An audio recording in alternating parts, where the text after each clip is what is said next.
మేము ఇచ్చింది ప్రజలకు, అదే చెప్తున్నాం కదా, ప్రజలకు ఇచ్చాం మేము. నేను ప్రజలల్లో మీరు ఏం చేసిండ్రు అని అడిగారు కదా, ప్రజలల్లో నేను చేసింది ఇది అని చెప్తున్నాను. రోడ్లు కానీ, డ్రైనేజ్ కానీ, ఎలక్ట్రిసిటీ లైట్లు కానీ, పోల్స్ కానీ నేను అన్నీ చేసినాను. మీకు ఇప్పుడు వచ్చే జిహెచ్ఎంసీ ఎన్నికల్లో బీఆర్ఎస్ పార్టీ తరఫున కార్పొరేటర్ టికెట్ రాకపోతే మీ పరిస్థితి ఏంది? నేను ఇప్పటి వరకు సుధీర్ రెడ్డి గారు వెంబడి ఉన్నాను కదా, ఆయన మీద పూర్తి నమ్మకము, విశ్వాసము నాకుంది. నేను చేసిన సేవ కానీ, హైతనగర్ డివిజన్ ప్రజలకు నేను ఏం చేసినా ఆయన ద్వారా చేసిన, ఆయన చేపించిండు కాబట్టి నాకు పూర్తి నమ్మకం ఉంది. ఆయన నాకు ఒకవేళ టికెట్ ఇవ్వకపోతే మీ చుట్టరికం మళ్ళీ మదయాష్కి దగ్గరికి వెళ్ళే అవకాశం లేదా? ఉంటే సుధీర్ రెడ్డి గారు వెంబడి ఉంటా, లేకపోతే రాజకీయాల నుంచి పూర్తిగా తప్పుకుంటా.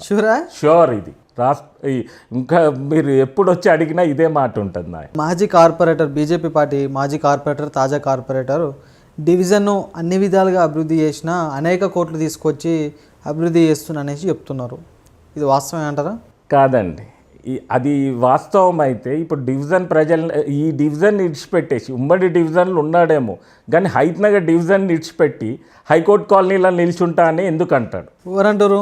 కార్పొరేటర్ అంటున్నారు. మీ మాజీ కార్పొరేటర్, బీజేపీ కార్పొరేటర్ హైతనగర్ ఇడిచిపెట్టొద్దు కదా. విలేజ్ ఆయనను గెలిపించింది, విలేజ్కి ఏం చేసినా అని చెప్పమనండి. ఇప్పుడు మీరు విలేజ్లోకి వెళ్తే, ఇప్పుడు మెయిన్ రోడ్డు బొడ్రాయి నుంచి మన హై స్కూల్ వరకు రోడ్ ఎలా ఉంది, ఆ పరిస్థితి ఎలా ఉంది? కానీ ఒకసారి మీ మాజీ కార్పొరేటర్ సోషల్ మీడియా చెక్ చేస్తే బీజేపీ అనేది మొత్తం డివిజన్లో అన్ని నిధులు తెచ్చినా నిత్యం ప్రజలనే ఉంటున్నారని పెట్టుకుంటున్నారు కదా. అది అబద్ధం, అవాస్తవం. అది చూడండి మీరు. మాజీ కార్పొరేటర్ అయినా చేసినా అంటున్నాడు కదా, ఆయన నిధులు సక్రమంగా వినియోగించిండా మీరు ఒకసారి చూడండి. అంటే అవకతవకలు జరిగినాయి అంటారు. అవకతవకలు ఏం జరిగినాయి అనేది నేను అన్నాను, కానీ ప్రజలు అంటున్నారు, నేను అనట్లేదు, ప్రజలు అంటున్నారు. అంటే మీకు అనే ధైర్యం లేదా?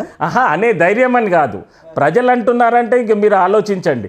నేను అనుడు అంటే నేను ఆయనంటే ఆయన బీజేపీ కార్పొరేటర్ అని నేను అంటున్నా అని మీరు అనొచ్చు. ప్రజలే అంటున్నారు కదా, నేను అనట్లేదు కదా. కానీ చెప్పుకుంటున్నారు కదా ఆయన అన్ని విధాలు అభివృద్ధి చేస్తూ. ఏం అభివృద్ధి చేసిండు మీరు చూడండి. నేను అదే చెప్తున్నాను కదా, ఎగ్జాంపుల్ మీకు చెప్పినాను. డ్రైనేజ్ సిస్టమ్ కరెక్ట్ లేదు. ఇప్పుడు ఏమన్నా అంటే మీ ఎమ్మెల్యే గారు ఉండరు కదా అంటాడు. మేము చేసేది మేము చేసినాము. ఇప్పుడు మేము గత 10 సంవత్సరాలు 15 సంవత్సరాల నుంచి మేము చేసేది మేము చేసినాం. నువ్వేం చేసినావు అనేది చెప్పాలి కదా. మేం చేసింది కాదు కదా, మేం చేసింది మీరు చూపించుకోవడం కాదు కదా. మీ ఎమ్మెల్యే సహకారం లేదంటున్నారు కదా. మా ఎమ్మెల్యే సహకారం ఎందుకు ఇవ్వలేదు? ఏ కార్పొరేటర్కి ఇవ్వలేదు? మిగతా కార్పొరేటర్లకు ఇస్తారెట్లా మీకు